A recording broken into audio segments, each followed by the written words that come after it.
მეშვიდე ადგილზეა ბარსელონას ფეხბურთელი.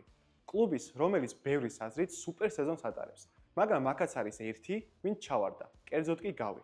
უდაოდ კლუბის ლიდერიდან, როგორც იგი ადრე იყო, ის უეცრად არც თუ ისე საჭირო ფეხბურთელად გადაიქცა.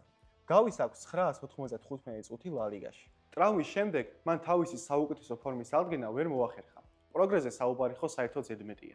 საშუალო შეფასებით ბარსაში იგი 23 ადგილზეა. სერიოზულად დაკარგა სათამაშო დრო. მის ზონაში ახლა თამაშობენ დე იონგი, თითქოს ჩამოწერილი კასადო, ფერმინ ლოპესი და ერიკ გარსია. ხოლო გოლდენ ბოის მფლობელი გავი, რომელიც 90 მილიონად ფასდებოდა, რომელშიც მომავალს ხედავდნენ, ახლა პოზიციებს თმობს. რაც მთავარია, მას არც ისე ენდობა სამწვრთნელო შტაბი. გავი ძალიან თავდადებული და შრომისმოყვარე ფეხბურთელია, მაგრამ ეს თვისებები ფლიკისთვის ნაკლებად მნიშვნელოვანია. ის უპირატესობას ანიჭებს პასის კულტურას და უბურთოდ სწორად მოძრაობას, რაც გავის უძლიერესი მხარე არ არის. როგორც ჩანს, ფლიკი დიდი ხნით არის ბარსაში. ანუ, გავიმ უნდა გადაწყვიტოს რაქნას. საუბარია ფეხბურთელის გაყიდვაზე. ბარსას ფანებო, დაწერეთ თქვენი აზრი, რას ფიქრობთ ამ სიტუაციაზე.